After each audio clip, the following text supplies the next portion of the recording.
But if you're not a big artist in town, it's hard to get your hands on great songs. Yeah. And I get it. As a songwriter, if you know you write a hit that day, they're probably not calling Chancey. They're probably calling, Luke Bryan.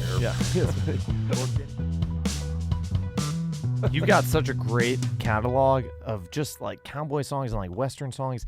I think I love this song of yours, "The Saint," which is such a it's a story song. Were you thinking I need a song like this in my catalog?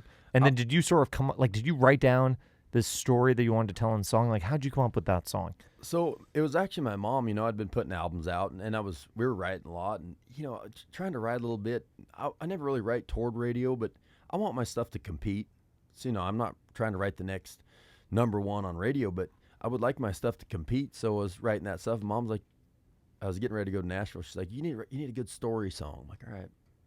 So I was on the airplane, and I was going through my movies on my iPad, and I had this old movie on there called Nevada Smith. It's an old Steve McQueen Western. And it's this great movie about him as a boy, sees his family get murdered. His mom's an Indian, and his dad's a white guy. And they literally skin his mom. And so throughout the movie, he finds these three guys that robbed and killed his parents and kills them back. And I was like, so I got here and I was writing with Trent. I was like, hey, we should write something like an old West thing, that revenge type thing. So we kind of wrote along the lines of that movie called Nevada Smith.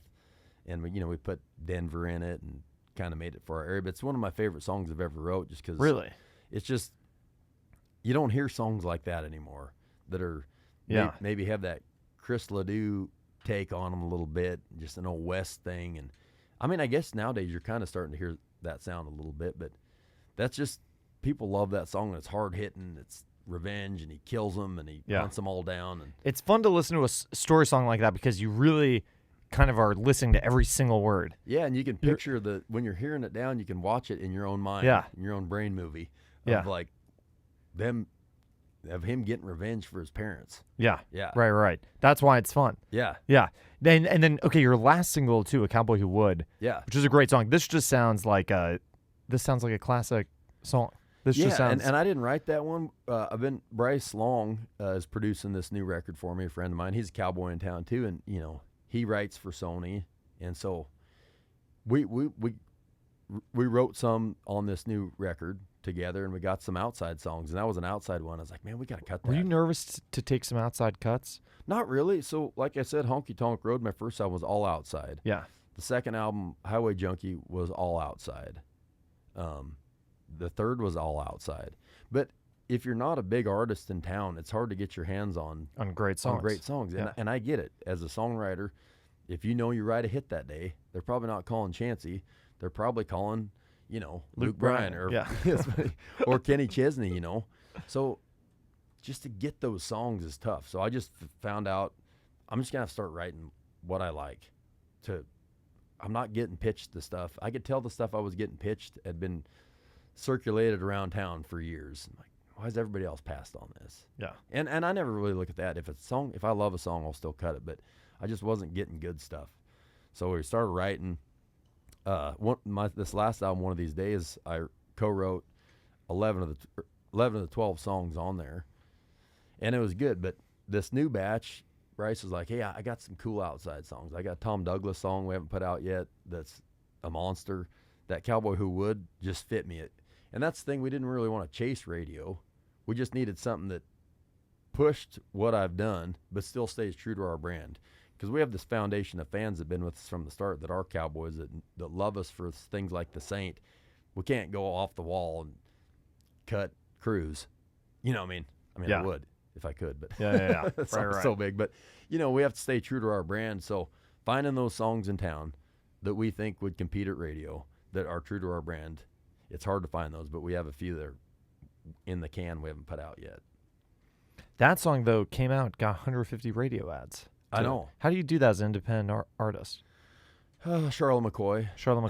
So you call her and you say, Charlotte, well, let's get to work. We've done a lot of those things and made a lot of connections over the years. Like I said, we've done everything the hard way and the backwards way. So getting to know a lot of those radio personnel over the years, and Fitz, the CT Top 40, we met Fitz through Charlotte's radio remotes, and Fitz likes us. So he put that song on his launch pad. which was huge for an independent artist to get national radio play on the Yeah, top 40 right. countdown. Like, I'd have never dreamed that. It's Bob Kingsley's old show. Yeah. So it was a dream come true.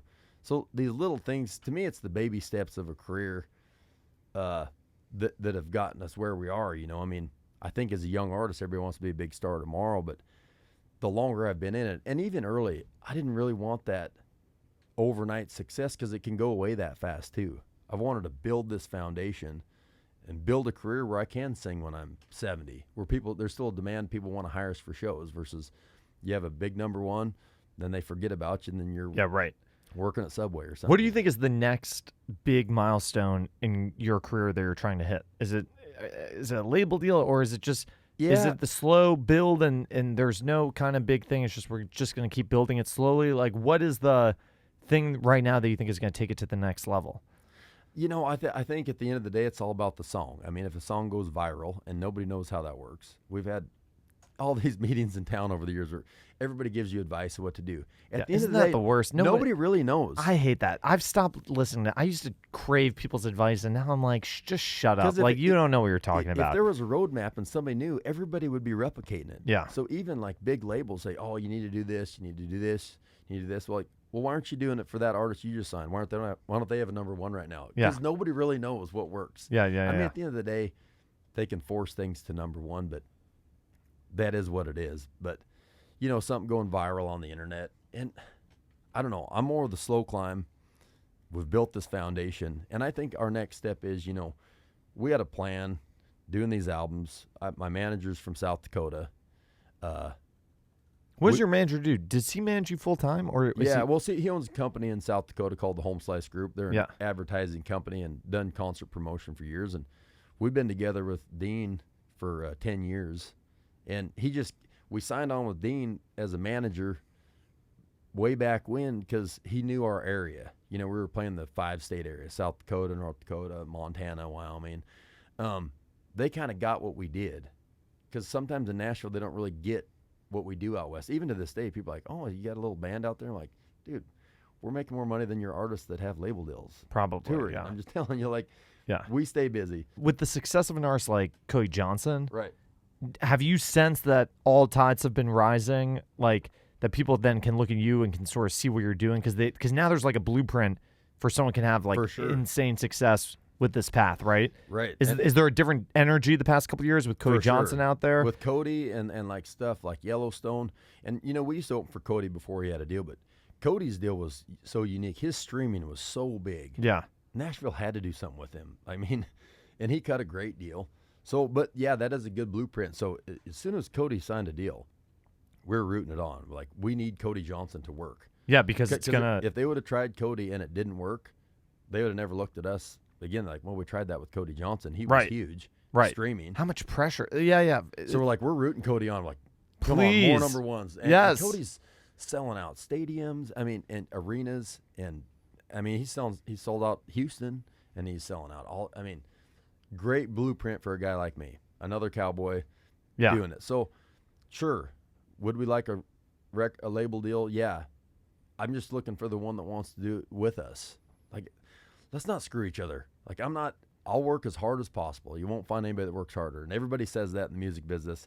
They're not us. They weren't ranch kids. Like, for me, this is not work. But we'll go wherever. I've never turned down an interview or a podcast. Everything they asked me to do, I've done it for years. Oh, it's good to know. I thought we were having, like, exclusive. I thought it was hard to get you, but apparently he just goes on anyone's show. Well, I don't get asked to be on a lot. Oh, boy. Thanks for having me on.